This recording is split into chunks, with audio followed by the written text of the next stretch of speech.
Hallo en baie welkom by hierdie week se Briltyd. Dit is die 6de Julie 2026, net na 6. En baie dankie dat jy ingeskakel het om saam met ons vanoggend te brul. En dankie ook vir almal wat kyk op Facebook, op YouTube. Ons wil julle regtig vra om dit met almal te deel. Ons kry sulke mooi spesiale getuienisse. Ek het die naweek 'n baie mooi getuienis wat ek dalk later met julle in die program gaan deel. Maar kom ons laat koning Leo gou vir ons brul en dan gaan ons lekker wegspring. Vandag se tema seënskap. Ons gaan 'n bietjie praat wat beteken dit om 'n seun van God te wees. Kom aan koning Leo, brul gou vir ons.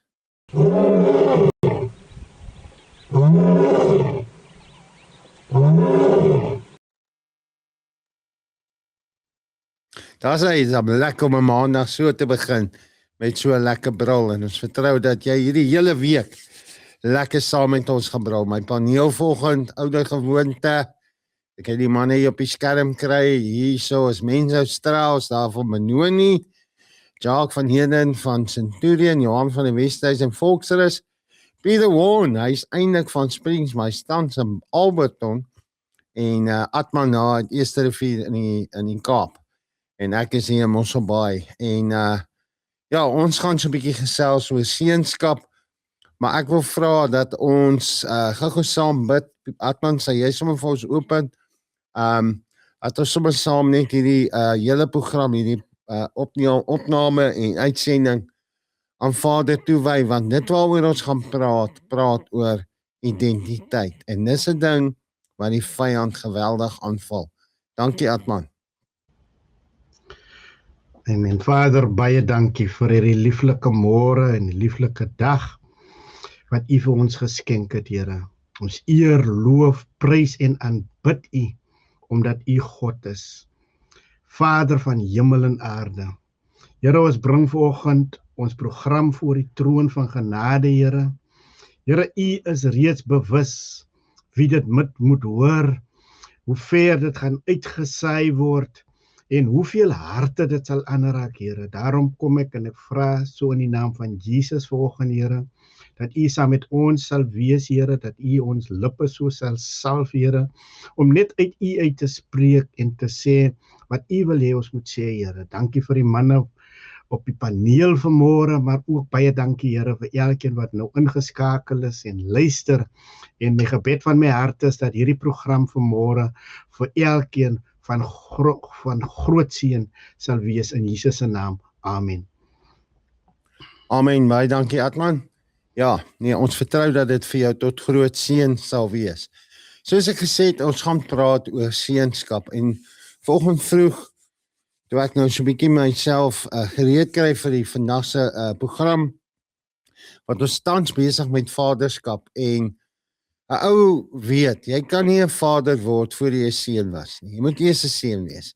Ons het nou die naweek gesien in die Springbokke teen die Engelse die jong manne, twee jong manne wat moes inkom en die skoene kom vol staan, toks kom vol staan van legends in Springbok rugby. Paul de Villiers wat moes vir Siya Kolisi instaan, Cameron Hannekom wat vir Pieter Steff de Tooy moes instaan, wat hy moes slot toe skuif.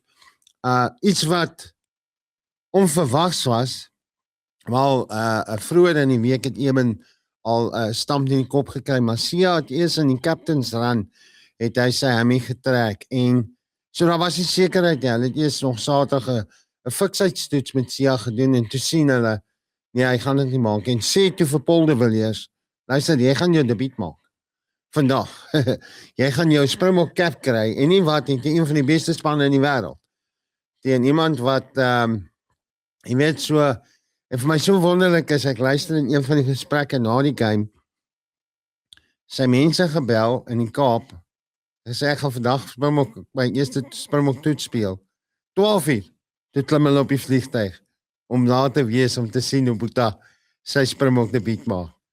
Dis net, wie is eerste gebel? My gesin, my pa, ek is 'n bok, ek gaan 'n bok word, en my seun, ek sal daar wees. Dis net vir my kosbaar. En ek het nou my voorbereiding vanoggend, die hele tyd dink ek aan die Here Jesus se woorde in Johannes 12 vers 24. Luister mooi. Voorwaar, ek sê vir julle, as die koringkorrel nie in die grond val en sterf nie, bly dit alleen. Maar as dit sterf, dra dit baie vrug. So kom ons begin by hierdie woord saad. 'n Saad sterf nie verniet nie. Dit sterf sodat daar baie meer van dieselfde soort kan wees. Die Here Jesus sê in Johannes 15:1, ek is die ware wynstok en my Vader is die landbouer. So die Here Jesus sê ons hemelse Vader is 'n boer. Nou geen boer saai enige iets as hy nie 'n oese gedagte het nie. So dit bring ons tot dadelik wat ek vir jou vanoggend wil sê, vandag wil sê, God doen niks toevallig nie. Dit kom by hierdie plek waar God sy eniggebore seun wat doen? Saai. Hy het nie sy seun gestuur nie, hy het sy seun gesaai. Die woord sê in Johannes 3:16, want so lief het God die wêreld gehad dat hy sy eniggebore seun gegee het, gesaai het.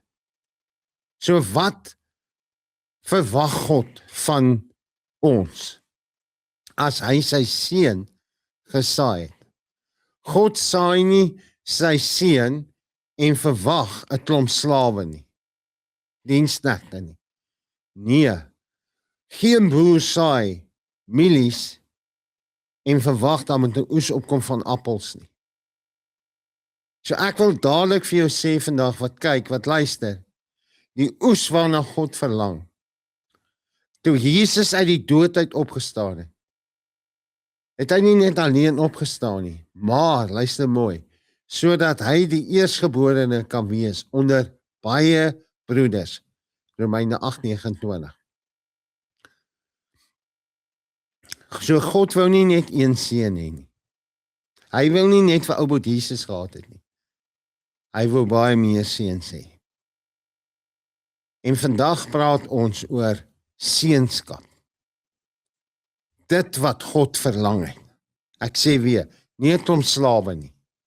Seuns. En vir die dames wat kyk, in die gees is daar nie geslag nie. Want God kyk nie na vlees nie. God kyk na die hart. So, hierdie is het my so hard weer vanoggend getref, dat God saai vir Jesus, sy eniggebore seun. Wat gebeur? Sterf vir ons sondes. En ek wil dadelik vir jou sê, daar's geen ander manier om 'n seun van God te word as deur geloof in wat Jesus Christus vir ons gedoen het. Die feit dat hy gesterf het vir ons sondes, die feit dat hy 3 dae in 'n graf was, die feit dat hy opgestaan het en opgevaar het na die hemel en die Heilige Gees gestuur het. En jy word nie 'n seun van God deur prestasie. Mense, as ek jou kan vra, so net so gou daar vir ons Galasiërs 4 in die boodskap te kry so lank asseblief. En dit vir ons te lees al van vers 1 tot 7. Luister mooi wat skryf Paulus vir die gemeente van Galasiërs. Oor hierdie ding van wie ek en jy nou werklik is. Wie en wat ons is. Dankie mense. Galasiërs 4 van vers 1 tot 7. Ja. OK. Kom ek verduidelik met die volgende voorbeeld wat dit beteken dat julle Abraham se erfgename is. Julle weet mos dat erfgename wat minderjarig is, nie kan aanspraak maak op hulle erfporsie nie. Hulle is nog te jonk om te erf. Eintlik is minderjariges niks beter daaraan as die bediendes wat in hulle huis werk nie. Al sê die testament dat hulle die wettige erfgenaam is, staan hulle nog onder die toesig van hulle voogte. Hulle erfporsie word beheer deur mense wat amptelik oor hulle aangestel is, tot op die dag dat die testament sê hulle kan erf. Weet julle, presies dieselfde het met ons gebeur. Voorheen was ons ook minderjarig. Dit was toe ons nog slawe was van die vyandige magte van hierdie wêreld. Maar toe die regte tyd aanbreek, die tyd waarop God self besluit het, het hy sy seun na ons toe laat kom. Christus se aardse ma het toe aan hom geboorte geskenk. En soos alle Joodse seuns, het hy onder die reëls van die wet groot geword. Dit is hoekom hy almal wat onder die dis hoekom hy almal wat onder die ek wil net hierdie lyntjie regkry. Dit is hoekom hy almal wat onder die swaar gewig van die wet gebuk was, gegaan het, kan vrymaak. Christus het gesorg dat ons nou as kinders, God se kinders aangeneem word. Ons is nie langer weeskinders nie. Omdat hulle nou God se kinders is, het hy die Gees van Christus na ons toe gestuur. Die Heilige Gees bind ons styf aan God vas, met 'n onbreekbare band van liefde. So dis mooi. Dit is hy wat aanhoudend hier binne in ons uitroep. Vader, liefdevolle Vader. Julle is nie meer slawe van die sonde en die wet nie. Nee, julle is nou volwaardig kinders van God. En omdat julle sy kinders is julle ook sy erfgename. Al sy goedheid is nou julle sin. So. So, En iewers nêrens daar lees ons, kan ek net 'n stukkie bysit hierso. ja asseblief. Romeine 8 vers 14 en 16. Hoor nou word hierdie weer presies so gesê, né? Almal wat hulle deur die Heilige Gees laat lei, is kinders van God. Hierdie is Romeine 8 vers 14. Almal wat hulle deur die Heilige Gees laat lei, is kinders van God. As julle hierdie keuse maak, is julle nie langer slawe van dinge soos angs en vrees nie. Onthou God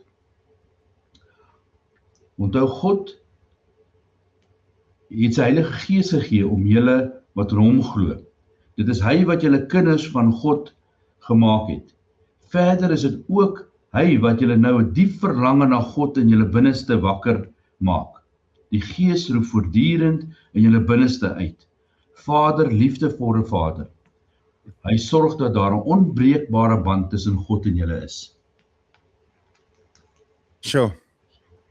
So albei Galasiërs 4 en Romeine 8, want dis ook wat ek vir ons wil laat lees, sê vir ons duidelik, daar's geen manier wat ek en jy uit ons eie krag, ons eie vermoë 'n kind van God kan word.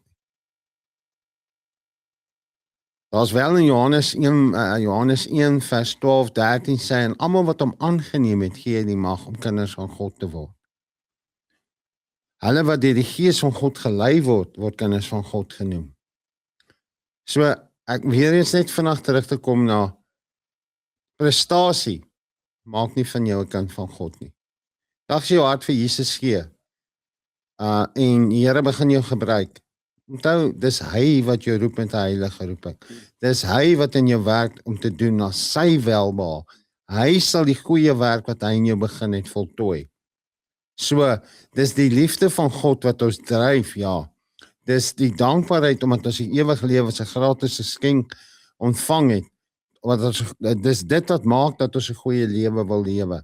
Daarna strewe.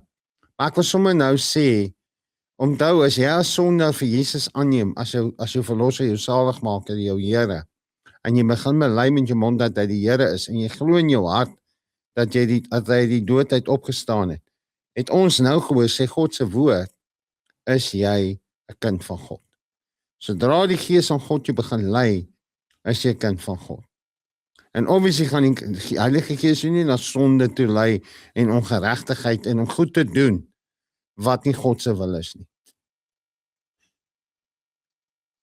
Ek wil net voor ek sê ons gewoonlik vra ek wie volgende, maar steek jou hand op as jy voel jy wil nou hier inval, want ons praat hier oor iets wat so groot is en ons het al op Briltyd en transformasietafel.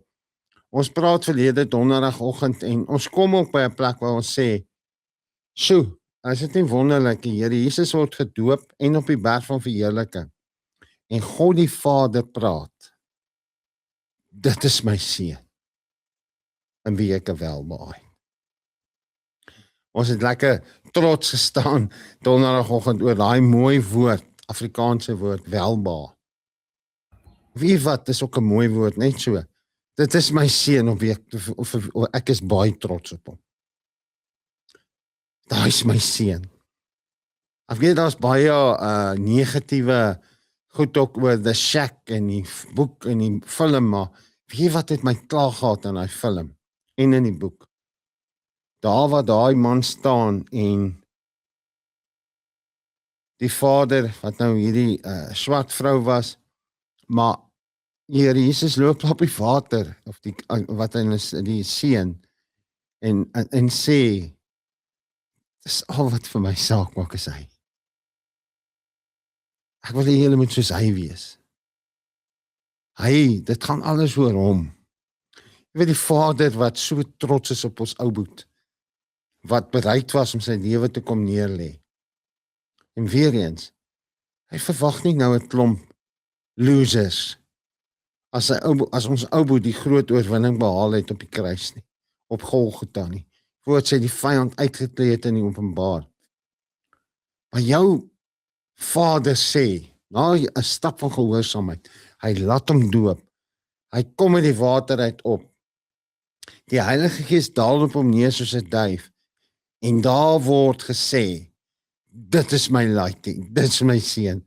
Ek is trots op hom. Op die berg van verheerliking, dit is my seun. Ek is trots op hom. Luister na hom.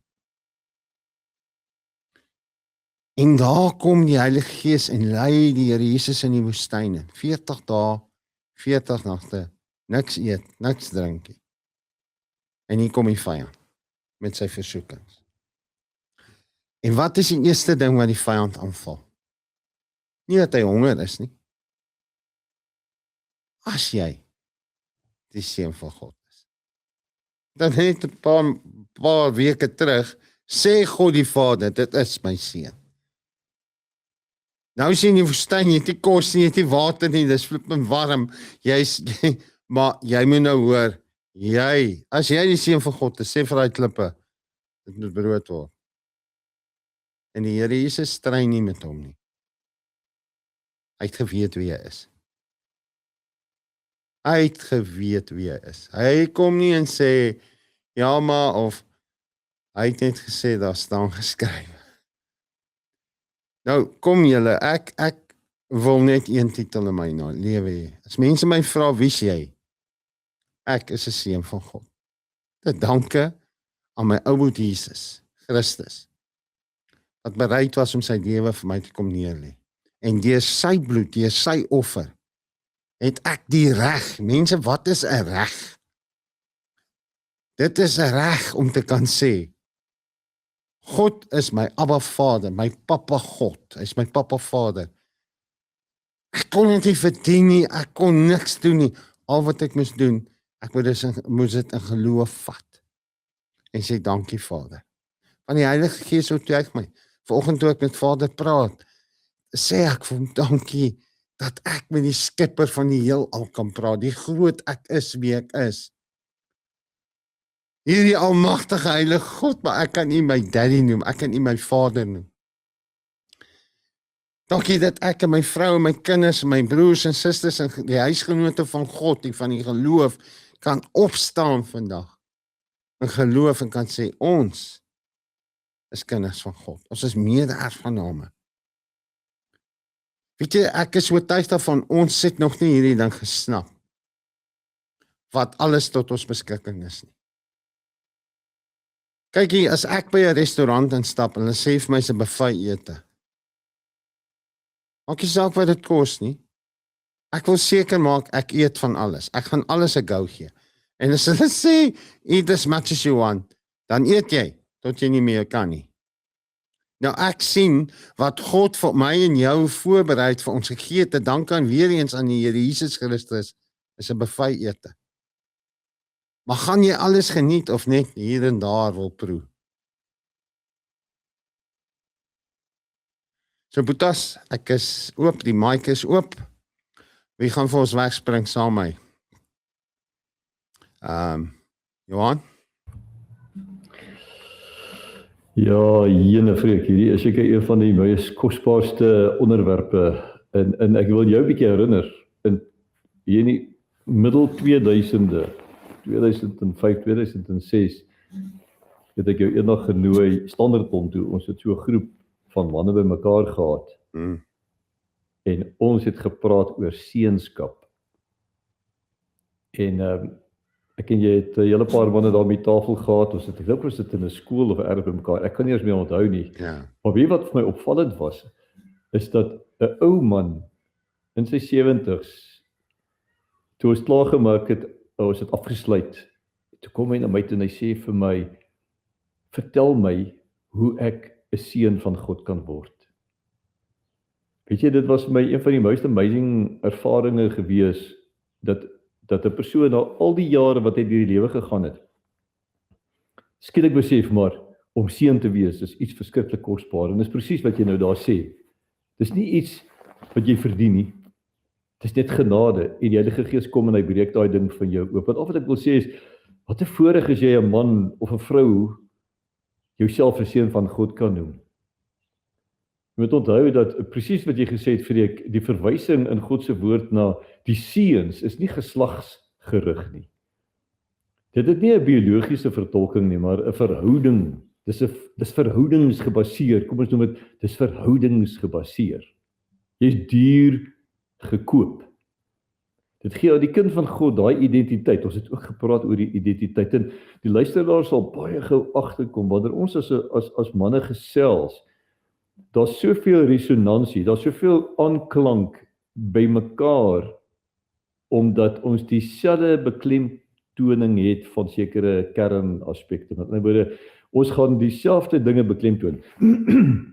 Verskoon my. Met ander woorde, as ons sê, dit gee aan die kind van God, daai identiteit, daai titel, dit bied erfgenaamskap. Ek meen daai woord wat jy nou gelees het, mense, erfgenaamskap. Gevul met 'n lewe van volwassenheid en toegerusheid vir jou daaglikse wandel in hierdie wêreld. As jy daai verhouding het, as jy kind is, seun is, die woord sê in Jesaja 45 vers 11, hy sê, so sê die Here, vra my aangaande die toekomstige dinge. Hoor mooi, vra my aangaande die toekomstige dinge. Hy praat oor al sy kinders. En dan sê hy, vertrou my seuns en die werk vir my aan na my toe. Seuns en hierdie ding is nie net die manne nie. Dis nie geslagsgerig nie, verhouding. Vertrou my seuns en die werk vir my aan na my toe. Hier kan jy duidelik sien dat Vader nie verwys na net ons as manne nie. Jy wil luister om ware seun van God te wees, het sekerlik 'n stel eienskappe waaraan voldoen moet word. Nou kom ons maak dit prakties. Op hierdie paneel probeer ons regtig waar die woord in praktyk omskep. So as jy kinders het, of jy 'n oupa, ouma is en of jy 'n pa of ma is, hoe weet jy dat hulle joune is? Daar is genetiese ooreenstemming. Ek verskoon my. As genetiese kenmerke wat daardie argument van is dit my kind, is dit my seun, my dogter onbetwisbaar maak. Hulle lyk soos jy, hulle reageer soos jy, al van kleintyd af, nie waar nie. Nie omdat hulle jou naboots, omdat jy hulle sekere goede geleer het nie. Dis die DNA wat in hulle ingeskryf is deur God se handdruk, vingerafdruk. Dis God se bepaalde formule. Kom ek gee jou 'n voorbeeld. Ek gaan net 'n praktiese voorbeeld doen. Dink 'n bietjie oor hierdie ene. 'n Ma sien dat haar seun van 14 openbaar nou sekere mannerismes wat soortgelyk is aan haar man se optrede en maniertjies van dinge doen. Want daai man het gesterf 'n paar maande nadat daai kind gebore is, daai seentjie.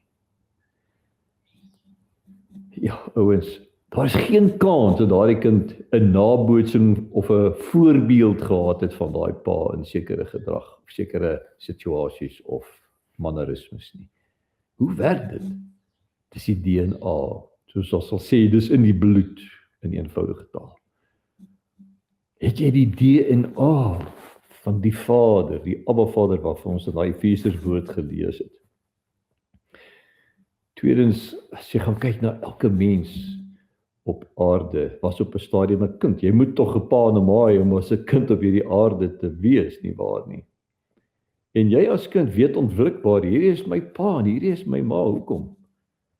omdat hulle jou onvoorwaardelik liefhet. Daai liefde is nie voorwaardelik nie. Wat ek kan sê, mense, as jy as kind getugtig is wanneer jy droog gemaak het, en het gekom het uit 'n bron van liefde in 'n ware omgee, daar was nie haat nie, daar was nie afkeurigheid as jy getug is nie, want ma en pa wou die beste vir my hê. Hulle het my nie doodgeslaan, ek dink as 'n woord te spreek, wat sê, tug jou seun moet hom net nie doodslaan nie. So, wat het hy my geleer? My pappa het my die beginsels van die ware lewe geleer. En hy het aangehou om my te tug totdat ek daai toetse geslaag het. So hoekom hierdie volhoubare gedrag van liefde en tug ouens? So wat gesê het, ons Abba Vader wil ook net die beste vir ons hê. So om die seuns van die Allerhoogste God en Vader te wees, voldoen presies aan hierdie selfde beginsels wat ons net genoem het as jou aardse Vader. God het die enigste DNA is in jou, man, vrou. Hy het jou lief, hy wil die beste vir jou hê. Selfs as is jy opstandig, al is jy 'n verlore seun, 'n rebel, sy liefde kan nie vir jou verander nie. Vader se gedagte vir jou lewe is een van oorvloed, hy sê dit, 'n lewe van geluk, vervul met vrede, met blydskap, ongeag omstandighede. Ek vra die vraag, as kind in jou huis, was alles altyd maanskyn en rose? Nee, verseker nie. Elke huis het sy kruis, en daar's tye van geluk, en tye van flip en, jesuslik, dit gaan so sleg hierso, en ek wil my huis verlaat, ek wil wegloop, ek wil nie meer hier bly nie, en dan is daar weer tye van happiness en joy, en almal is happy, almal is tevrede. Maar dissipline is altyd deel van daai verhouding. Tug is en moet deel wees, en ek hoop ek praat met jong ouers ook. Jong ouers wat luister na die moderne manier van kinders grootmaak. Moet nou nie die kind slaan, moet nie hom tug nie, moet nie sy boude van raps nie. Ja, ons praat maar net met hom. Daar's 'n woord in daar's duidelike riglyne in God se woord. Daar's egter een voorwaarde wat ons as mens aan moet voldoen. En dit staan geskryf in Johannes 1 vers 12. Diegene wat in Jesus glo, ontvang die reg om kinders van God te word. Daar sê hy vir jou. Ek vir kan jy dit verwys. Om in Jesus Christus te glo, ontvang jy die reg. Jy het ook genoem die reg om kinders van God te word. Graag wil ek by julle hierdie belofte van seunskap los, wat in jou en aan my die grootste voorbeeld is.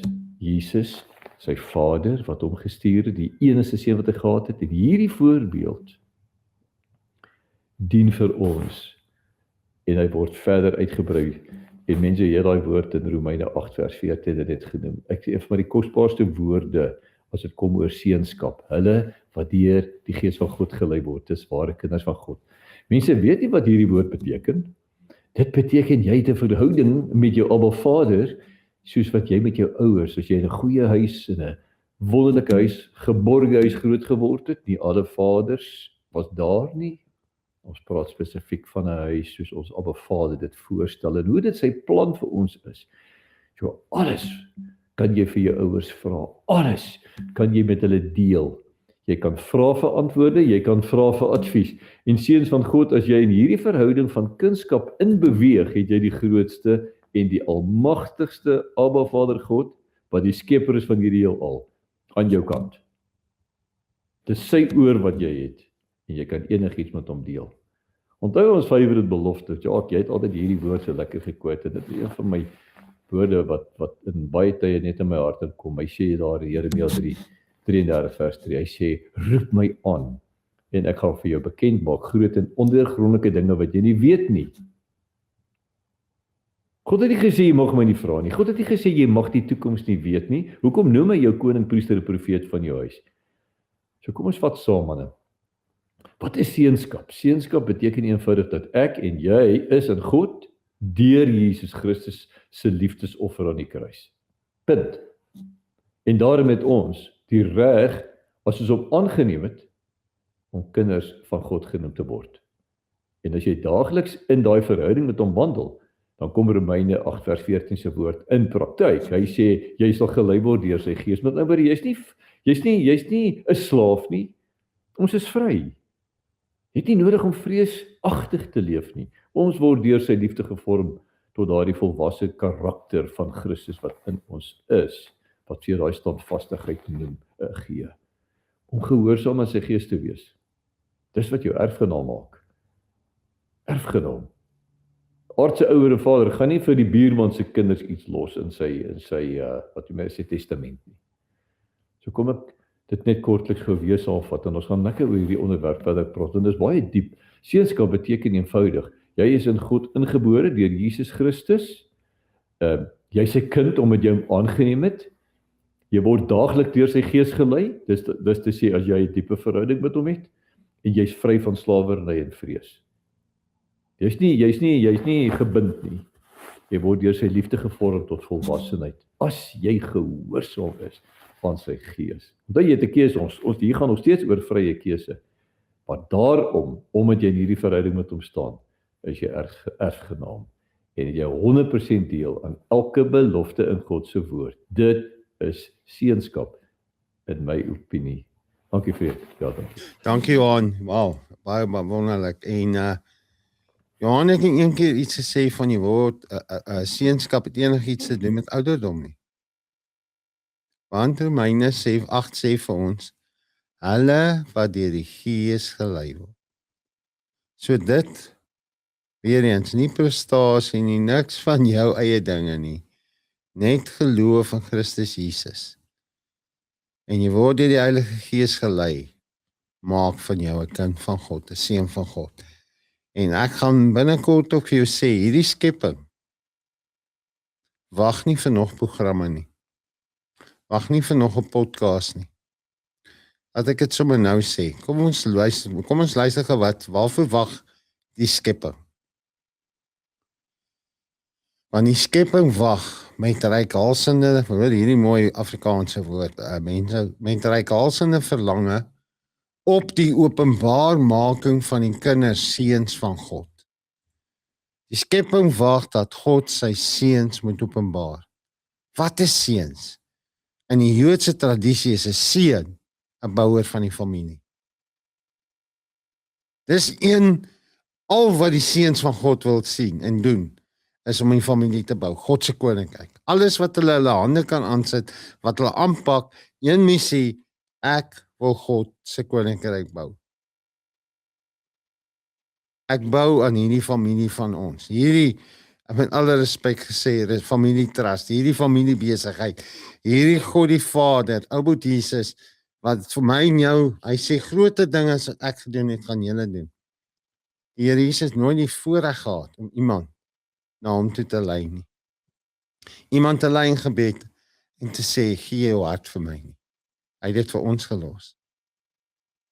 Daarom word die hemel nie excited as blinde oë opgaan of doewe ore of krepeles loop nie, of dooies opstaan nie. As 'n verlore seun of dogter soos Johan gesê het, huis toe kom. Dan is haar party in die hemel. Yes, Jacques. Ek wil net aanheg, ek het baie gesê Jeremia 33 vers 3 is soos die 911 oproep wat jy maak as jy in die moeilikheid is. Ons as kinders van God word baie aangeval. Ek sal so ver gaan om te sê, hoe nader jy aan God beweeg en jou verhouding met God aanknoop, hoe meer word jy aangeval deur die duiwel.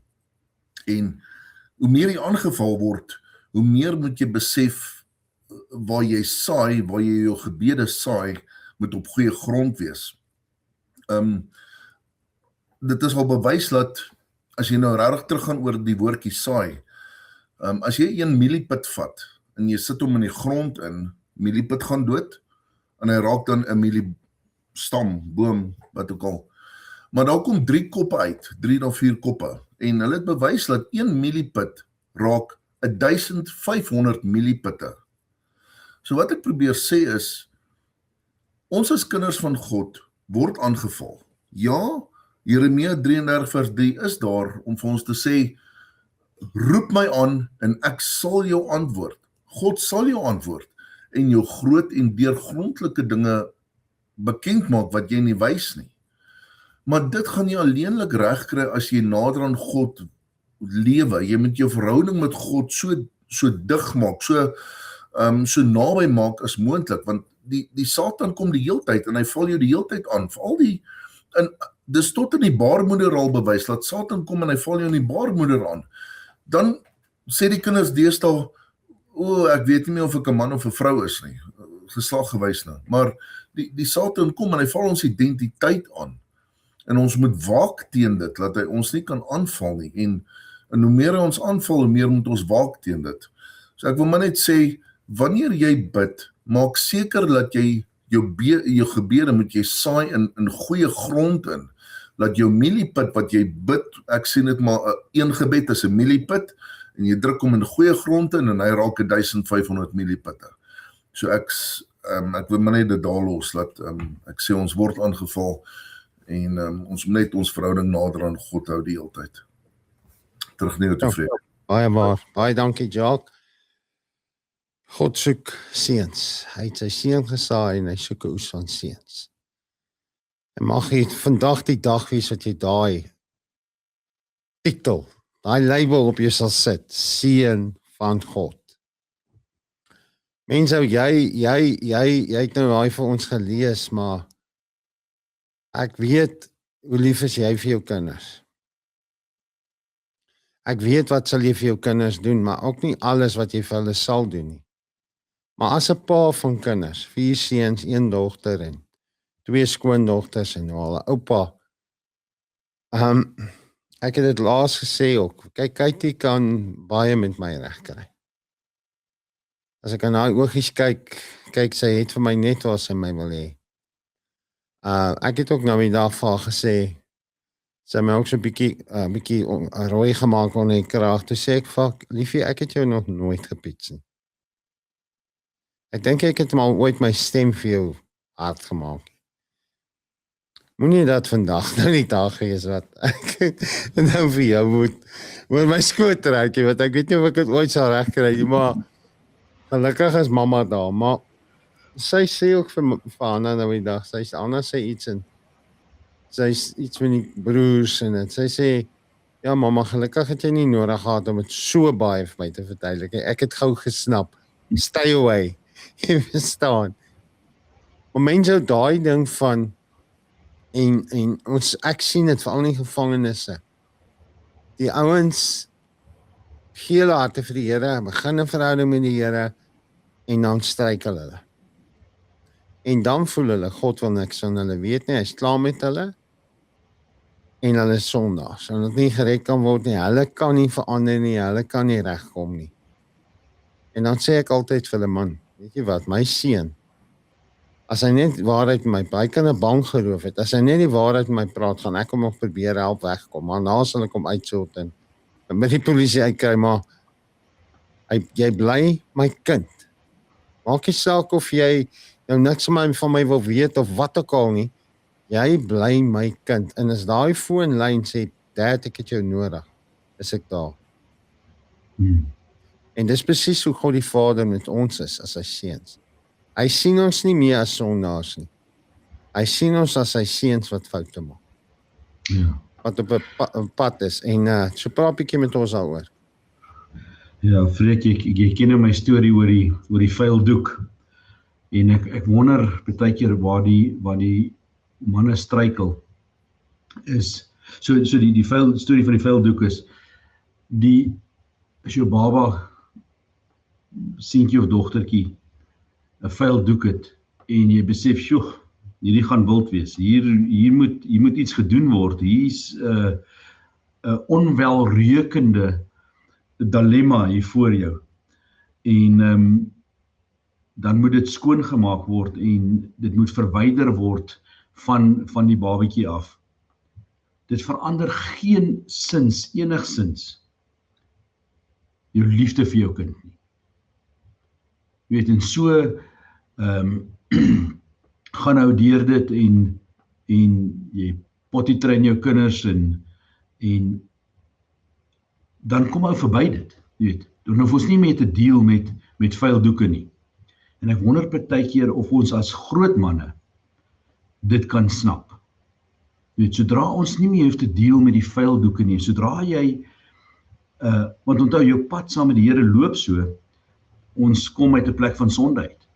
Dit verander nie noodwendig nie.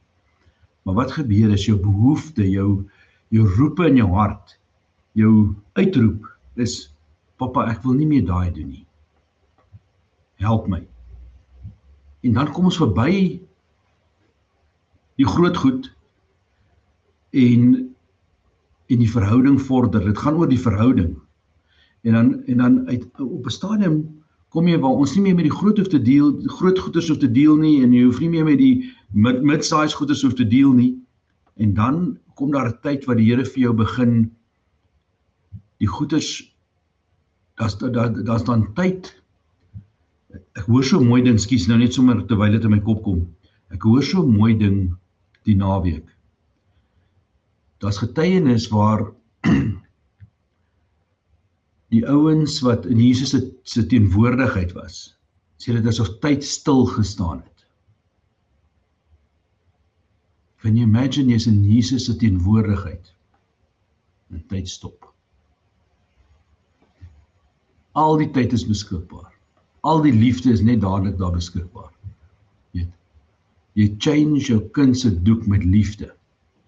Kyk, jy maak jou neus toe en jy draai dit partykeer, ek weet nie van julle nie, maar my kinders het nogal spesiale abilities gehad. Maar dan kom ons by 'n tyd waar ons kan deel met die ander goeders. Ons is een keer in 'n meeting, Pieter, ek weet nie of jy dit kan onthou nie, die ou se naam was Andre, ek kan nie sy naam, sy van onthou nie, maar hy's ou wat profeties beweeg. En hy sê toe dat hy weet wat sy kinders nodig het, voordat hulle weet hulle dit nodig.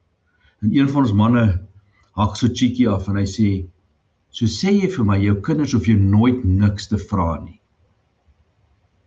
En dit tref hom tussen sy oë. Hy staan sommer 'n ou wat lekker kan vinnig praat en beweeg. Tjoep, daar sy handbriek opgetrek. En hy staan daar. En hy dink. En hy sê, weet jy wat? Nee. My kinders hoef my nie te vra nie. Ek weet wat hulle nodig het, voordat hulle weet hulle dit nodig. En is dit nie 'n awesome plek om te kom, saam met ons Papa Vader, waar hy die deur vir jou oopmaak, die battle vir jou fight, die dinge vir jou doen, voordat jy eers weet, dis nodig. Ek dink, Johannes, ons kyk na die battles wat ons fight, en hoeveel keer het jy al in oorwinning in 'n ding ingestap, wat jy nie eens geweet, daar's 'n battle nie. Dan, weet ek is oortuig daarvan, dat die battles wat ons fight, is die goed wat die Here sê, ons het nodig om hierdie te fight, want ek wil jou iets leer, ek wil jou 'n bietjie taaf maak, weet, want ek het 'n groter battle vir jou om te doen, ons gaan eers die kleintjie doen, dan gaan ons die groter doen, dan gaan ons die groter doen. En ek dink dis wat jy van praat, Freek, van die seuns van God, om gereveal te word, deur Almagtige God. So yes, Freek, ek het hier so neergeskryf, wat moet ons kinders in 'n gesonde huishouding leer? Liefde is nie gekoppel aan voorwaardes nie, dit is konstant. Kan jy imagine, elke kind word groot met daai, hoe maklik gaan dit wees vir hulle, om te aanvaar, en hier binne in die programming te hê, dat God wil net vir jou die beste hê, en dat jy nie vrees of angs nodig het nie. Net as jou verhouding met God reg is. Can you imagine elke seun se verhouding met God is reg? Hoe gaan elke vrou in haar plek kan kom? Gaan elke kind in sy plek kan kom? Dan gaan daai kind kan groot word in 'n verhouding met God, en sy dinge om hom gaan heel wees. Want dit is waar ons val. Jy glo en jy's in die game en jy die Here aangeneem en jy's opgewonde en alles. Dan somewhere kom jy fyn en sê jy, wie is jy? Wat is jou identiteit? En dan begin jy twyfel. En dan slide jy. En dit gaan oor daai ding wat Pieter sê. Dis nie wie is jy nie. Dis wie sin is jy. As jy daai uitfigure, dan gaan daar 'n klomp goeters wakker wees. Sjoe. Baie dankie mense. Pieter, brei bietjie verder vir ons uit oor wie sin is jy? Ja, seunskap is 'n verhouding. Dit is nie 'n posisie nie. Dit is wie sin jy is en nie wat jy doen of nie doen nie. En dit is die mees intieme verhouding moontlik. Jy weet, God vat 'n nasie van slawe en hy verander hulle in seuns. Nou, hulle praat van, veral in Engels sê hulle, you're missing the mark. Nou, seunskap is die merk, die pyl wat God daar gestel het. Nou praat ons van daai skrif van die wat gelei is deur die Heilige Gees. Jy sien, sonde is nie die merk nie. Seunskap is die merk. Sonde is wanneer jy nie deur die Gees gelei word nie en jy mis daai pyl. Ek dink die belangrikste ding, kyk, dis 'n massiewe onderwerp.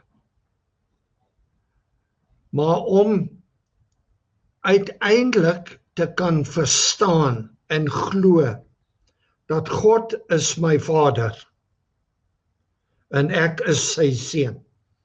I am his blue-eyed boy. Daardie ding is van kernbelang, veral as jy nie 'n pa gehad het nie, of 'n pa is vroeg dood, of whatever.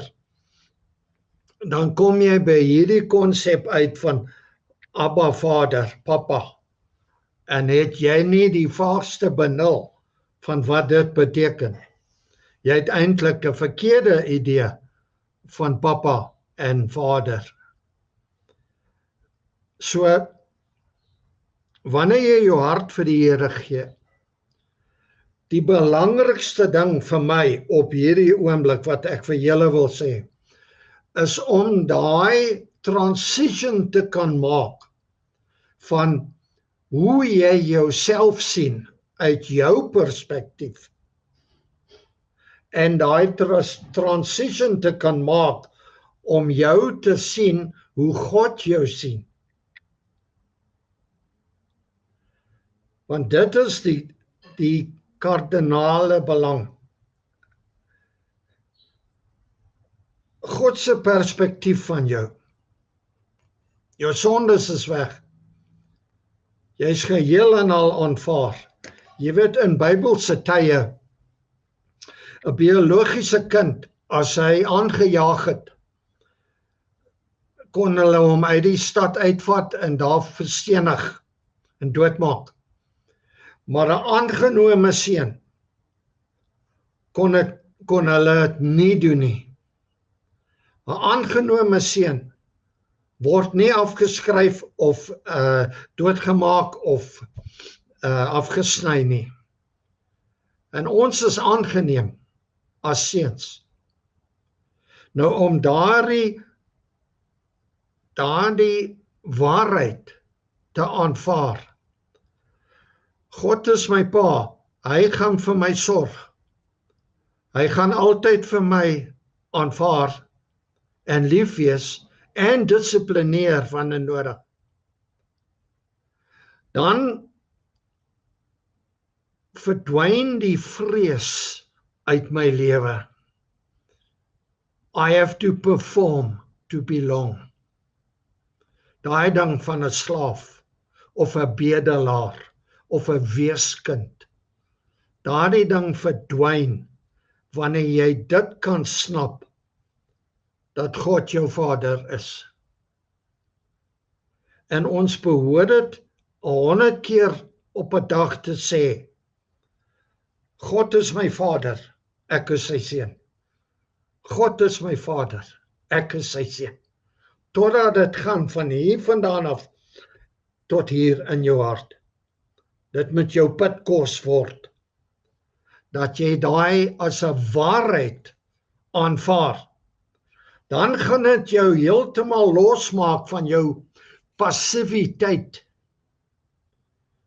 En dit gaan jou skiet tot daar waar jy die volle glorie van wat God vir jou het, kan betree. Want die vrees is weg. Kom ek laat dit daar, net daai gedagte. Sjoe, dankie Pieter. Want die vrees is weg. Ja, is powerful. Baie powerful. Ja, vrees van verwerping. Ja. Of nie meer aanvaarding, of whatever, jy weet. Of mislukking. Ja, Ek gaan jou fear of failure. Mm. Fear of failure. Amen. Adman, voor ek vir jou gaan vra, ek wil gou hierdie opsit, ek hoop julle gaan dit ook kan sien. Sien julle dit? Ek moes gou 'n foto soek van dit. Maar dis nou Adman hulle se Regan Rock se werksboek se cover. As hulle die kursus aanbied oor anger en hoe om anger baas te raak, om dit te oorkom. En hierdie is 'n boks in die middel, en hier is 'n kwaai mannetjie en 'n vriendelike mannetjie, en hier is die vrug van die kwaai mannetjie, die geweld, en die vrug van die gelukkige mooi mannetjie is vrug, 'n heerlike geur, 'n aangename geur, musiek in jou ore. Maar hierdie tussen, iemand doen iets sleg, my kind maak my kwaad. En hoe gaan ek nou daarop reageer? Die skoolbel, kind het gerook, of het dag gerook by skool, en dan gaan die kind skors. Nou is jy op pad skool toe. Nou die Here Jesus het 'n sweep gaan weef, aan mekaar geweef, voor hy hulle uit die tempel uitgejaag het. Daar was 'n plek van 'n spasie, 'n plek van, nou Adman, ek wil hê jy moet gou vir hulle vertel hoe die boksstorie gekom toe jy en Aline met die skool was. En dan moet jy net vir ons bietjie verduidelik, want dit wat Pieter ook nou gesê het, is daai absolute, die leuen van die vyand wat kom, en 'n ou moet daai ruimte skep, daai spasie skep, voor die reageer op. Dit het die Here Jesus vir ons gewys daar, wat ek nou gesê het van, hy kom nie en verdedig sy identiteit, sy seunskap, hy het geweet wie hy is. Maar, so jy is praat bietjie gou vir ons oor daai, kind maak my kwaad, ek is kwaad. Maar om voor ek daai woorde spreek van, jy's 'n niks werd, jy's 'n gemors, jy's 'n wat, ek moes jou nooit, die ma moes nooit geboorte aan jou geskenk, dit wat kinders so hoor. Daai belangrikheid van net 'n briewer te vat. Is daar altyd gesê, tel tot by 100, partykeer met jou kinders moet jy tot by 1000 tel, maar, yes, Atta. Goeiemôre weer eens. Ja, dit is 'n interessante topik. En as 'n mens nou gaan kyk wat coach eers te vra oor die boks. Ja, dit was by 'n skool wat hulle ons geroep het om te kom praat met probleemkinders, en die eerste ding van die kinders was rof en onbeskof, en jy kon hulle glad nie stil kry nie. So ons moes toe uit die boks uit dink, hoe gaan ons nou hulle aandag kry, en gelukkig was daar 'n leerboks van die Basraak Bybeltjies wat ons toe in die kar gehad het, en ons het toe besluit, ons gaan 'n bietjie gekskeer met hulle, en ek het die boks op my kop gesit. Maar eintlik wat ons hulle wou leer daar is dat, tussen die aksie en die reaksie, waar daar 'n spasie is, daar's 'n oomblik, daar's 'n geleentheid om te kies wat jou optrede gaan wees, en dit is waar hy prentjie van die boks toe ontstaan het, maar die prentjie is definitief, so julle kan sien die kwaad mannetjie aan die een kant, die woede, die aggressie, om in hy spasie te gaan op die einde van die dag en 'n beter uitkoms te kry kos dissipline en 'n model. En ek dink die beste model wat ons kan gebruik is die model van ons Here Jesus Christus. En soos coach daar gesê het, in sy oomblik van woede en kwaad toe hy daar by die tempel instap, het hy 'n keuse gehad en hy besluit hy gaan 'n sweep vleg. En ek vermoed maar dit was 'n manier hoe hy wil afkoel en in 'n beter spasie kom en hulle nou nie sommer met die sweep kom slaan nie. Maar dit is so belangrik as ons praat van Jesus en vir ons as die eerste van baie broeders, as ons oor die topik van Sanse praat, is dat ek dink by die bad van Bethesda genees Jesus hierdie man en omdat dit op die Sabbatdag is, kry moeilikheid by die volk en Jesus sê vir hulle die woorde, hy sê, my Vader werk tot nou toe, so ek werk ook. Hy verduidelik vir hulle sommer van die begin af, ek het 'n model waarvanaf ek werk, en daarom doen ek wat ek by my Vader geleer het. Dit kan mens kry daar so in Johannes 5 vers 17, dan ook hy vers wat coach net al gesê het, maar aan almal wat hom aangeneem het, die wat in hom glo, het hy die reg gegee om kinders van God te word. Seunskap. Fisies en geestelik. Want ek lees daar in Matteus 13, naby 55, praat hulle van Jesus as die timmerman se seun. Maar as ons in Markus gaan kyk, 6 vers 3, dan praat hulle van hom as die timmerman. Geestelik, maar ook praktiese sonship.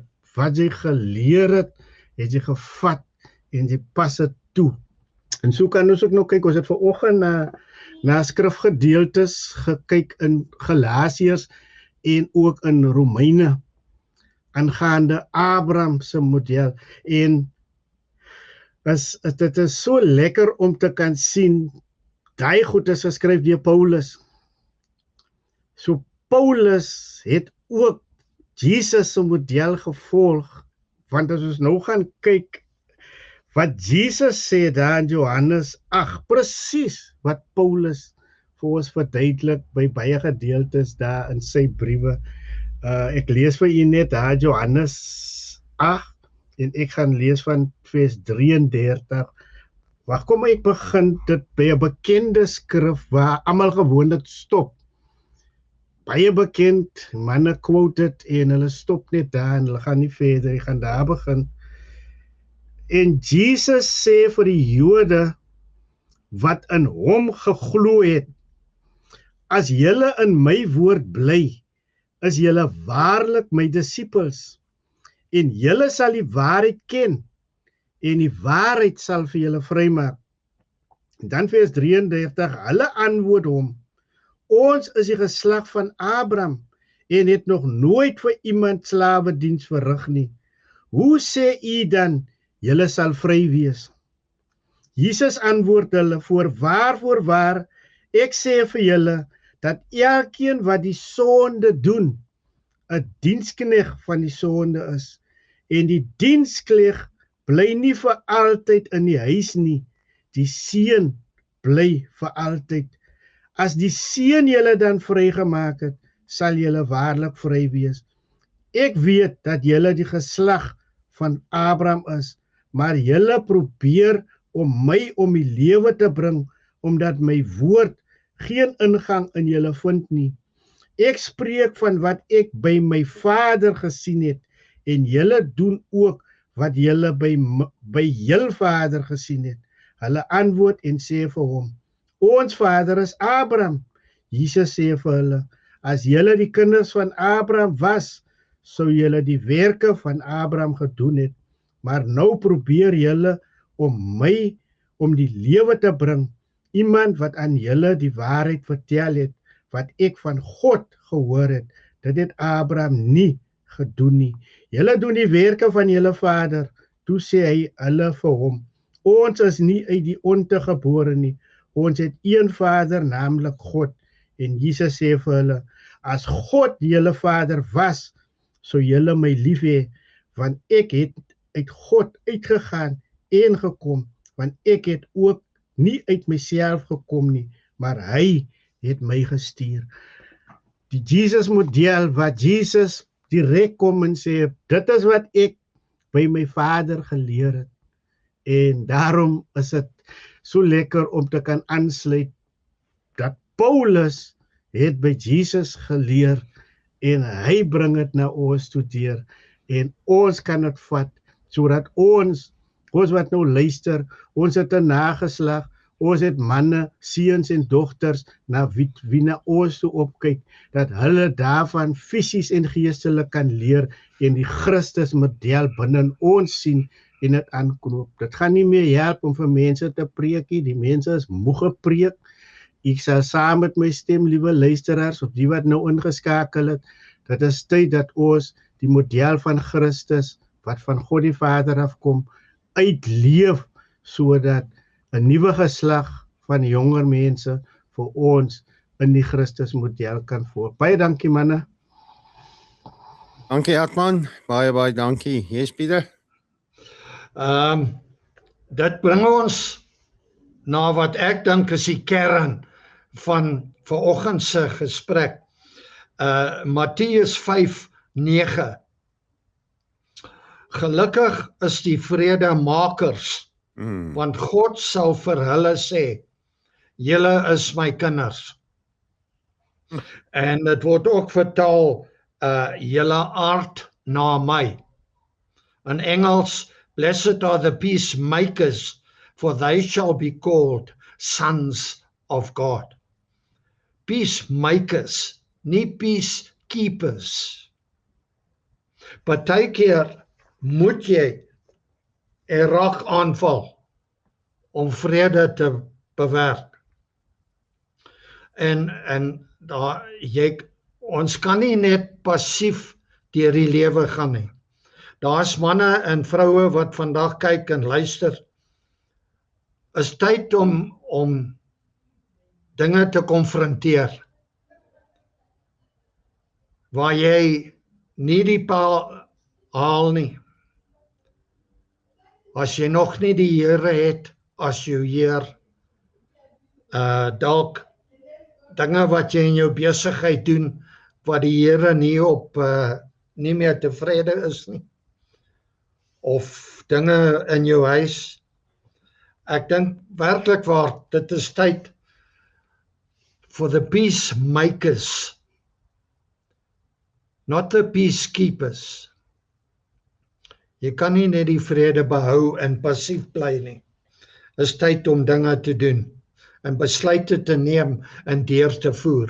Jesus se grootste voorbeeld vir ons was as seun. Juis omdat ons hom kan naap, that we can do what he did. So ek laat dit daar. Vredemakers. Sjoe, ek like hy naap. Ons moet absoluut vir hom naap. As God die Vader vir die Here Jesus in ons kan sien, is al wat hy wil sien. Ja. Yes, mense. Ek kon net daarby sit, terwyl Pieter nou die deur oopgemaak het, want dis die kern. Daar's 'n woord en julle het gehoor, ek het hom al voorheen gebruik, meek. Ek weet nou nie wat die Afrikaanse woord is nou, vir een of ander rede. Nederigheid.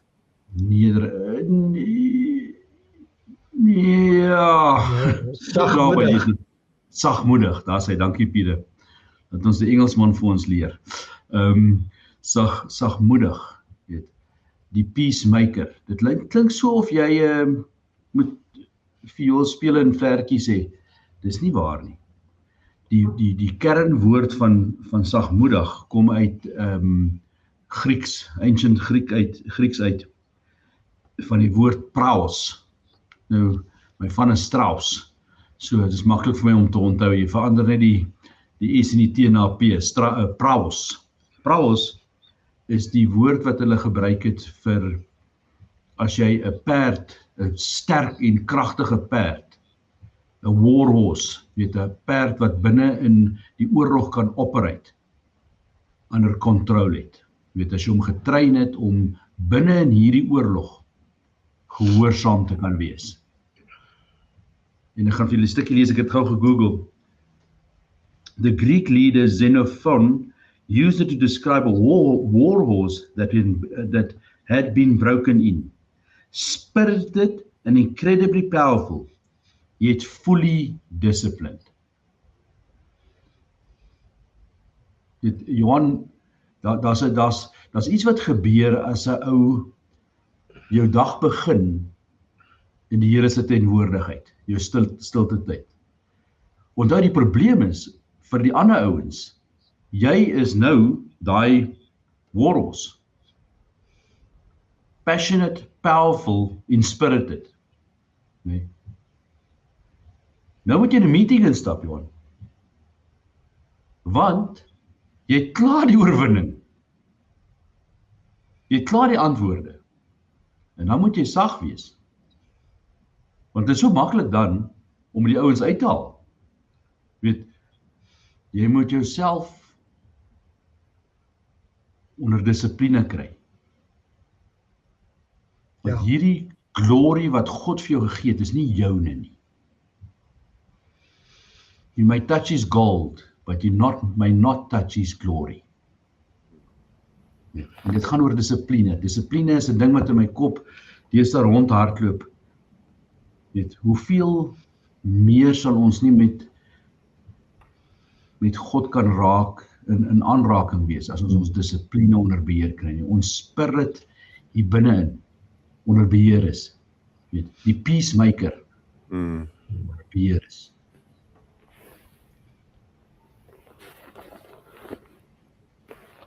Kan ek gou daar aansluit? Yes.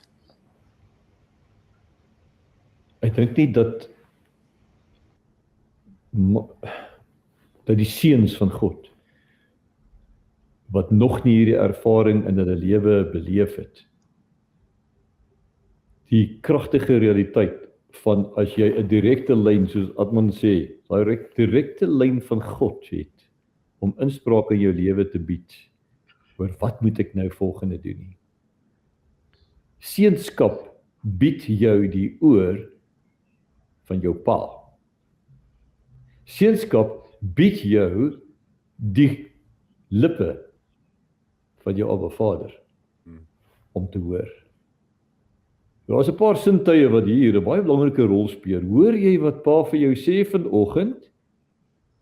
En dan doen jy wat jy sien hy sou doen. Onthou, ons het die identiteit van ons Christus Jesus op die aarde. Ons is die verteenwoordigers van Jesus. Ons is Jesus se, met alle respek gesê, as sy verteenwoordigers. En wanneer jy optree buite sy wil, is jy nie sy verteenwoordiger in daai oomblik nie. Dan maak dit jou ongehoorsaam, dan word jy slaaf as gevolg van jou eie toedoen van ongehoorsaamheid. Onthou, 'n seun van God is gehoorsaam. Die oomblik as jy buite die lyn van gehoorsaamheid beweeg, wat word jy? Dan word jy slaaf, want nou is vrees weer die eienskap in jou lewe, want jy weet jy het buite God se pan beweeg. Ek weet nie of ek myself mooi uitdruk nie. So jy het 'n keuse die hele tyd as seun van God om in gehoorsaamheid op te tree, om te hoor wat die Gees vanmôre vir my sê. En so wat jy sê, mense, nou stap jy in 'n oorlog in en jy weet presies, want Abba Vader het jou voorberei met die antwoord van wat gaan gebeur. Nou, that meekness in God relates to, in nederigheid wat jy gesê het, Freka, is nie verkeerd nie. Die nederigheid gaan saam met daai selfbeheersing. Gaan kyk 'n bietjie na 2 Petrus 1 se woord wat op 2 Petrus 1 vanaf vers 3. Jesus, ouens, ons moet daai ding lees. 'n Bietjie tyd is bietjie min. 2 Petrus 1 vanaf vers 1, ek dink ek gaan aan tot by vers 14. En ek lees hom altyd in die Amplified. Hy sê, I bestowed upon you all the promises. En omdat jy weet wat God se beloftes vir jou as seun is, gaan hy jou bewaar van al hierdie verleidinge wat die wêreld vir jou bied. Hy gaan jou oë oopmaak en hy sê, en dan, wetende wat hierdie beloftes is, sê hy, with diligence, add to your diligence the following. En dan sê hy, gryp elke geleentheid om jou geloof te laat groei. Hy sê, that to your diligence, gryp die waardes aan wat ek jou geleer het. Wat is daai, ons het al so baie gepraat oor die waardes. Christian energy, resolution, en dan die mees belangrike een, that spirit of excellence wat so powerful is oor ou Daniel. Ja. Dis die boys, ek wil nie nou verder, dit is te veel goeders, ons wil nie die gesprek te breed maak nie, ons moet hom fokus, gehoorsaamheid, en Pieter het gesê, hierdie ding is so dig, nee, we can probably carry on for another 2 or 3 weeks on this topic. Wat is dit as seën, wanneer jy gehoorsaam is, wanneer jy die oor het van jou pap of vader, wanneer jy doen wat die Gees vir jou sê, stap jy in die vergadering in die leeu se den in God sluit daai ouens se bekke. Ja, En jy wen daai oorlog 10 laf man. Die wedstryd is klintlik se eindvletjie is klaar geblaas. Jy's nog net nie daar nie, want dis die voorreg wat seuns van God het. Jy kan in die toekoms weet. Ja. Ek gaan vir jou 'n praktiese voorbeeld gee. ja. Die Here gee vir Jy ons weet wie se, ja. jy weet wie sin jy is. 'n Seun leef uit oorwinning, nie om oorwinning. As ek Ja, dit net te reg survive. stel. Om net te oorleef nie. From victory, not to obtain victory. Hmm. I operate from a position of victory, not to obtain victory. I'm already a winner in Christ Jesus. I am justified. Ek het nie 'n reputasie om te bewaar nie, of jy weet, Jy's I aan. walk quietly, but I carry a big stick. Ja. Moses, Want ek wat weet het jy wie in jou sin dit hand? is. Dis waar. Dis waaroor dit gaan. Dankie Pieter. Jy's aan, wat deel gevind ons daai praktiese voorbeeld, of wat wil jy sê? Ek is baie versigtig om voorbeelde uit my eie lewe te noem, omrede die Here stap met elke oue pad. En hy praat met elke ou baie direk. Ek en Joan vat God se woord en ons vra vir hom en ons sê maak die woord aan ons duidelik. En gee vir ons die antwoorde. En dit is hoe ons lewe. Ons hele lewe is daarop gebaseer. Ek vra partykeer vir die Here as ons 'n groot proposal ingesit, dan sê ek, Here, you weet, that spirit of excellence, with that same spirit of excellence, we will do this work if you give it to us. En dan sal ek vir hom sê, ons het baie moeite ingesit, gaan hierdie werk vir ons gee? En dan sê hy vir jou, ja, ek gaan hierdie werk vir jou gee. En dan hoe antwoord hy my? Dan maak ek die woord op, dan sê hy, byvoorbeeld 'n voorbeeld, waar die Israel en Juda met mekaar 'n verbond gesluit het. Of hy sal sê, en ek het hom aangestel as my begeleier, of wat ook al my raadgewer. Hoeveel keer het God al vir ons gesê, op daai manier, dit gaan gebeur. En ons sit môre, boys, in 'n situasie waar ons vir 3 jaar lank wag, wat ons regtig waar praat met hierdie kliënt om te sê, gaan hierdie roete. En 'n jaar terug het die Here vir my gesê, toe ek die woord oopslaan, gee vir my 'n woord in Esdra 3. En hy praat in die tweede fondasie is gelê. Nou in ons besigheid, die model wat ons ontwikkel het, ons praat van organisasie fondasies. Ek gaan nie daaroor ingaan nou nie. Maar die legging van 'n fondasie is die legging van jou huis, en daar bou jy nie waar nie. En in hierdie spesifieke geval is die fondasie gelê by hierdie kliënt.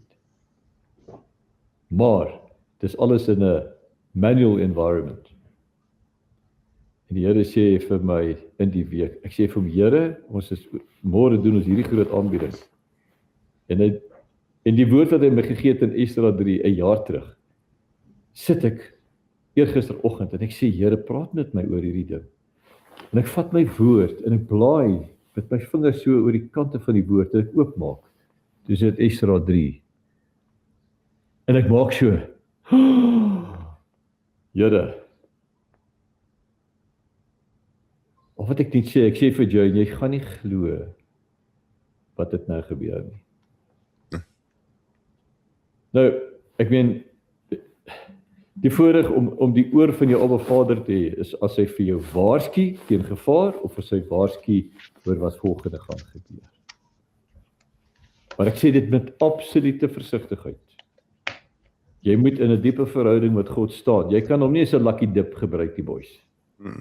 God is nie daar net om jou gou uit te help en jy weet daai one-arm bandits wat die ouens by die casino speel, mog getroffe en dan as daai nommertjies daar dit was great. Dis nie God is nie 'n vyfde wiel in jou aan jou kar se baan of wat ook al. Hy's nie die vyfde spaarwiel nie. Hy is die alles in jou lewe. Hy is die begin en die einde, jou opstaan en jou gaan slaap. As jy wakker word met hom op jou lippe en as jy gaan slaap in die aand en hy's op jou lippe, dit is wat hy praat, noem verhouding. So wees versigtig, ek sê dit met absolute versigtigheid. As jy in diepe verhouding met God wil staan, moenie dink jy gaan hom gou gebruik om te weet wat jy moet of wat 'n perd met jy jou geld sit nie. By wyse van Spreuke. Dankie boys, ek dink dit was dis wat ek wil sê. Yes, nee, ek dink ons moet dit vandag tot hier roep. Ons kan nog volgende week aangaan as om baie om te sê. Altyd as ons bid op roltyd het ek hierdie foto, ek wil hom gou opsit. Van 'n man wat staan by tralies en ook by 'n plek in sy lewe gekom het waar hy ook voel, joh, ek het genoeg gehad, ek kan nie so aangaan nie. Is my lewe, is ek gebore om net agter tralies te sit? En mense het dit baie mooi gesê nou gepraat oor dissipline. Hierdie man het nie tralies nodig om opgesluit te hou as hy nie selfdissipline. 'n Man sonder selfdissipline is 'n man in 'n tronk sonder tralies. So ek wil gou saamvat waaroor ons gepraat het vandag. Dat jy net mooi weer kan hoor. God het sy seun as saad gesaai. Daardie saad het gesterf. Daardie saad het opgestaan. Nou wag die Vader op 'n oes. Nie 'n oes van slawe uit vrees wat uit vrees werk nie, maar 'n oes van seuns wat deur die Gees gelei word, die Vader liefhet en sy koninkryk bou. Die vraag is nie net is jy gered nie. Die vraag is, leef ek as 'n seun van my Vader? Verlede week op ons transformasietafel podcast aan die einde, toe was die tafel so gedek soos vandag. Om jou 'n geleentheid te gee, 'n keuse te laat maak. Ons bid dat jy deel word van hierdie familie. Waar God, die skepper van hemel en aarde, die groot ek is wie ek is, jou Vader is. Die een wat nou met jou praat, Freek en al die manne hier saam met my op die paneel, Menzo, Johan, Jacques, Pieter, Atman en soveel ander sê die geleentheid is daar vir jou om te versoen met ons Vader. En verlede week het iets by my opgekom wat ek nog nooit in deur die Here se genade van oor die 24 jaar as evangelis en baie keer bevoorreg was om 'n geleentheid te skep of as die geleentheid om voordoen. Ek voel dat die oomblik is reg, die geleentheid is nou daar. Hoe word ek 'n seun van God, 'n kind van God? Ek het soveel dinge gehoor vandag. Jy het nie per toeval op hierdie podcast afgekom nie. Dit was nie 'n ongeluk per toeval nie. Kom ek vir jou vertel, my tweelingseuns veral. As jy hulle kleiner was in hulle kamer ingestap het sonder om die lig aan te sit, was die kans baie goed dat jy jou nek sou breek. Kyk, haar plek is te mekaar. Alles word neergesmy. Dis 'n gemors. So om nie jou nek te breek nie, is die eerste ding wat jy moet doen, jy moet die lig aan sit. Om te kan sien. As jy gaan kyk na Genesis 1 vers 1, Genesis 1 vers 2, in die begin het God die hemel en die aarde geskaap, en 2, en die aarde was die mekaar, dit is 'n tweelingse kamer. Hierdie aarde was die mekaar, daar was chaos, daar was duisternis wat op hierdie aarde geheers het. En wat is die eerste ding wat God doen? Hy sit die lig aan. Laat daar lig wees. En toe daar lig is, dis nou voor die son en 'n maan, toe daar lig is, Jesus Christus, toe daar lig is, toe begin hy orde skep. Toe begin hy orde skep aan die gees van God. So is daar nie orde in jou lewe nie, God wil orde bring. En verlede week in ons transformasietafel, ek en my jongste seun is besig om 'n reeks te kyk op Netflix, Blacklist. Ek weet nie wie van julle het hom al gekyk het. Ek het dit nou eens onlangs begin kyk, maar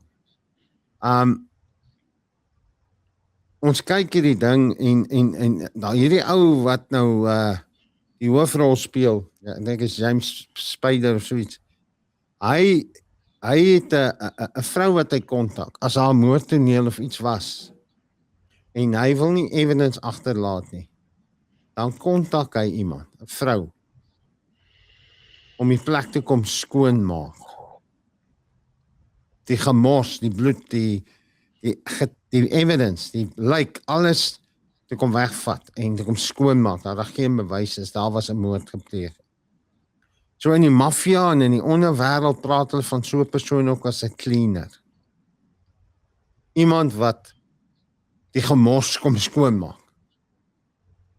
En ons stel jou vandag voor aan die meester skoonmaker, met alle respek gesê. Die een wat die grootste gemors in 'n lewe kan skoonmaak. Maak nie saak of jy agter tralies sit of in 'n rehab, of wat se varkhok jy lê nie. Daar is 'n skoonmaker.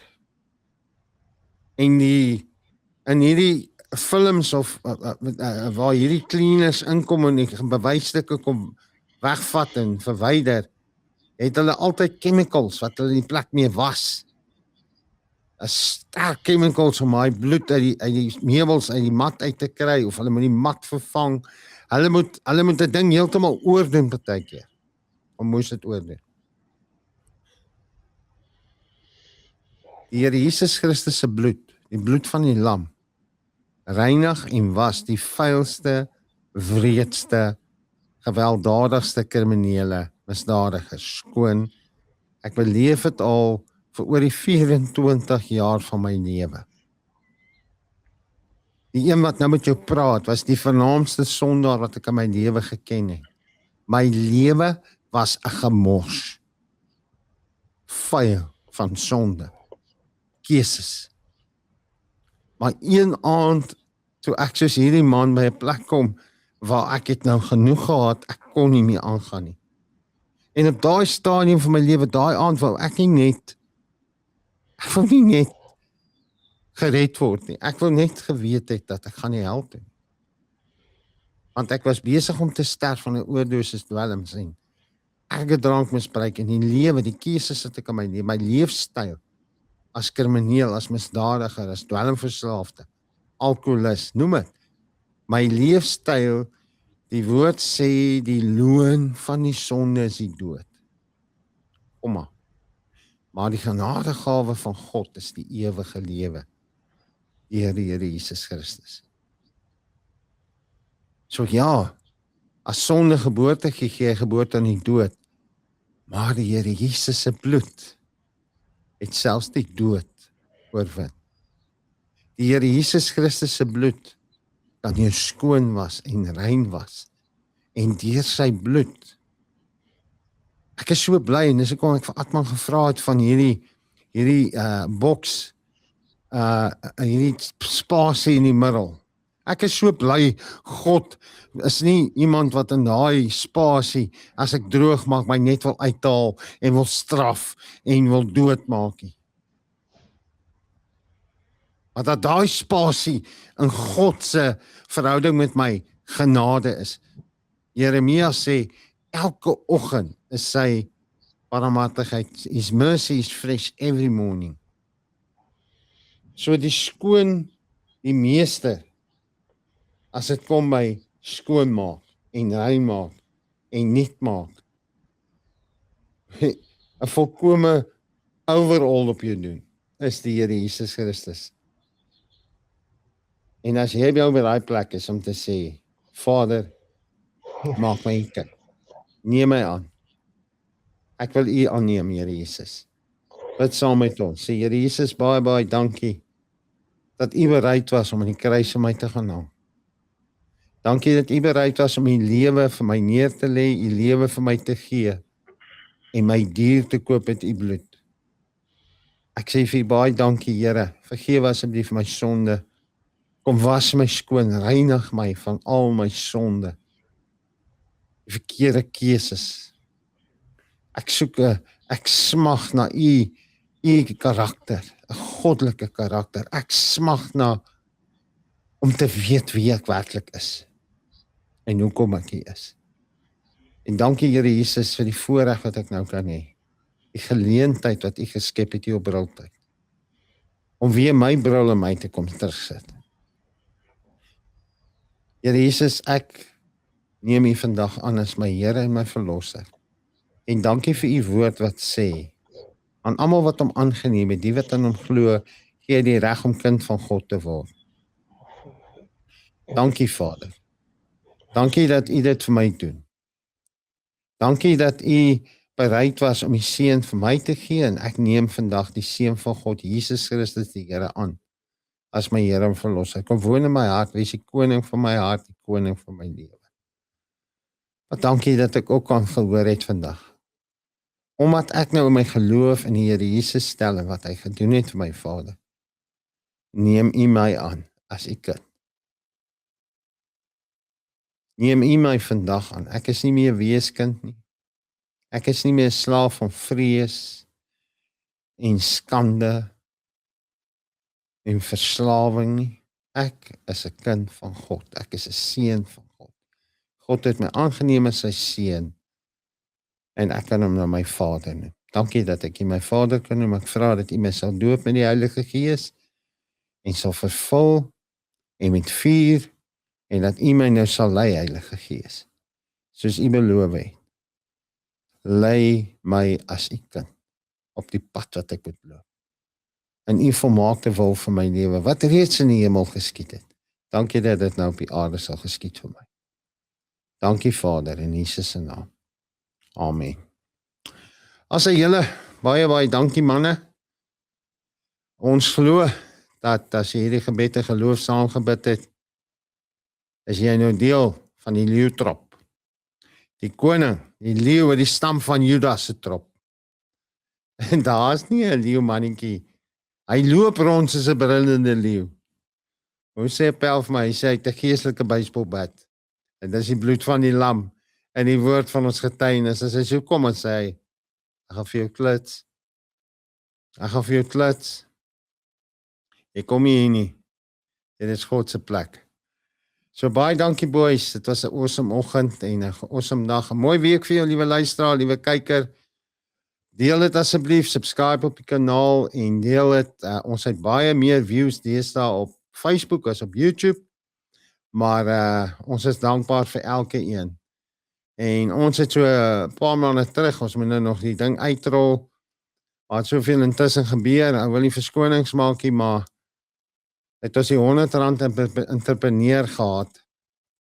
En gepraat oor die R100 entrepreneur. Hoe begin ek 'n besigheid met R100? Jy weet dan, ons sit dit op en die goed is daar op YouTube en op Facebook en op die podcast netwerk. En ek saai dit baie uit op die online TV kanaal.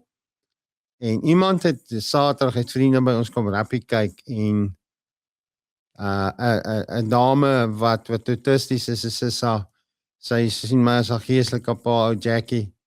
Sy het gehoor, haar maat van die podcast gespeel en sy het gehoor wat ons sê. En sy besluit, okay, sy gaan nou R100 vat en 'n besigheid begin.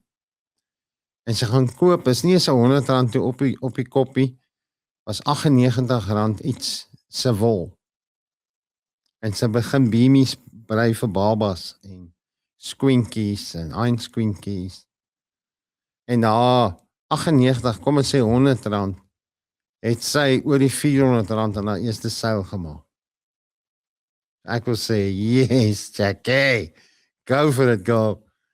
En dis iemand wat gehoor het, wat gesê is, maar nie net hoor nie, dit toepas. Die word beginsels vir jou gee, en Johan het dit nou gesê, ons probeer, so ver as dit vir ons moontlik is, en dis ons almal se gebed, dit was my gebed vir oggend ook, Vader, asseblief, laat ons die waarheid praat. Laat ons seuns van die waarheid sal wees. Die waarheid lief het, en die waarheid spreek, daar staan geskrywe. En nie wegskoon van die waarheid nie. Want ons het nie as sy seuns, as Vader se seuns nodig, om die waarheid te verdedig. Hy verdedig homself. Ons sê net wat hy sê. So ja, baie dankie manne, ek waardeer julle het 'n awesome week hê. En die Here seën julle, en as die Here wil, praat ons weer volgende week. Groet jy net Pieter, of wil jy iets sê?